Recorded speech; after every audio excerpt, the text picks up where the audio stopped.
पुणे व पिंपरी चिंचवड मधल्या फुगेवाडीत विषारी दारूमुळे तब्बल 16 जणांचा बळी गेला असून या प्रकरणात अनेक धक्कादायक बाबी उजेडात येतात. मुख्य आरोपी योगेश वानखेडे यानं 800 रुपयांच्या फायद्यासाठी दारूत मिथेनॉल मिसळल्याची घटना समोर येते. खरं तर मिथेनॉल हे थेट विष नाहीये, तो अल्कोहोलचाच एक प्रकार असल्याचं मानलं जातं.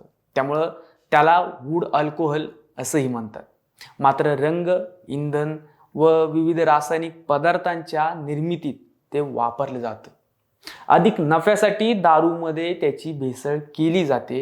हे प्रमाण अधिक झाले की त्याचे शरीरात परिणाम दिसू लागतात. त्याचं रूपांतर फॉर्मल्डिहाइड व फॉर्मिक ऍसिड मध्ये या विषारी पदार्थांमध्ये होतं. मुंबईतल्या मालवणीमध्ये 10 वर्षापूर्वी तेच झालं आणि आता फुगेवाडीतही तेच होताना दिसतंय.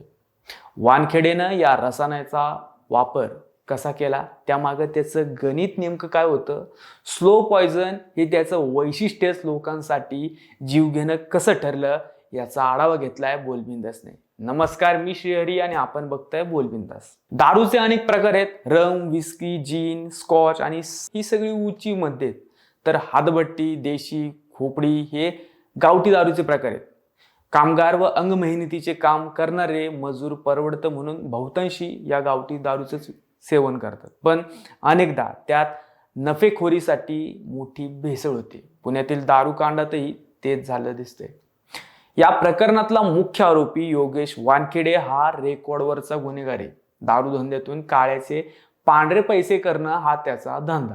घटनेच्या 15 दिवस आधी त्यानं एका ऑनलाईन पोर्टलवरून 215 लिटर मिथेनॉलची खरेदी केली होती.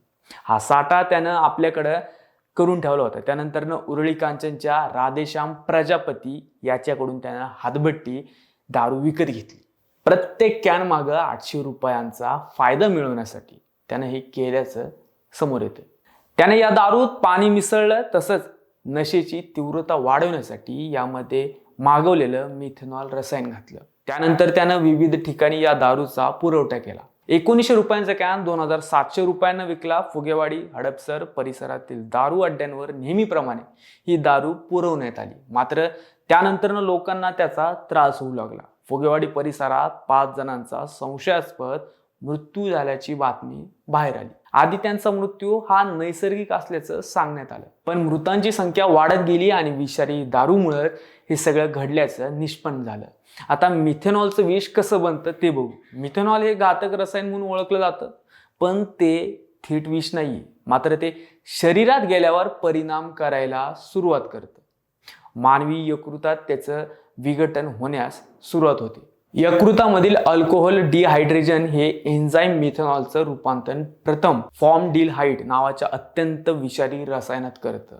त्यानंतर शरीरातलं दुसरं एन्झाईम या फॉर्मल्डिहाइडचे रूपांतर फॉर्मिक ऍसिड मध्ये करतं. ते खऱ्यानं विष तयार करतं असं म्हणावं लागतं, कारण ते पेशींवर हल्ला करतं. त्यामुळं पेशींच्या कार्यात अडथळे येतात. ऑक्सिजन घेणं त्यांना अशक्य बनतं आणि ऑक्सिजन अभावी पेशी मरू लागतात. दुसरीकडे शरीरात फॉर्मिक ऍसिडचं प्रमाण वाढल्यानं रक्तपुरवठा बाधित होतो. शरीरातील एक अवयव निकामी होण्यास सुरुवात होते. डोळे, मज्जासंस्थेवर परिणाम होतात. किडनीच्या कार्यातही अडथळे येतात. त्याबरोबर अंधत्व येण्याचा तसेच मृत्यू होण्याचा धोका वाढतो. मुंबईतील मालवणी व पुण्यातील फुगेवाडी प्रकरणातही मिथेनॉलची बाधा हेच मृत्यूचे कारण दिसते. उलट्या, मळमळ, चक्कर, अंधुक दिसणं, बेशुद्ध पडणं अशी लक्षणे या रुग्णांमध्ये दिसून आली.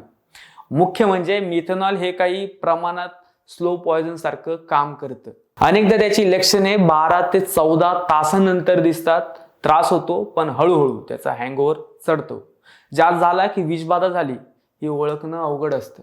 फुगेवाडी प्रकरणात तेच झालं असावं. म्हणून मिथेनॉल हे स्लो पॉयझनचं उदाहरण हे लक्षात ठेवायला हवं.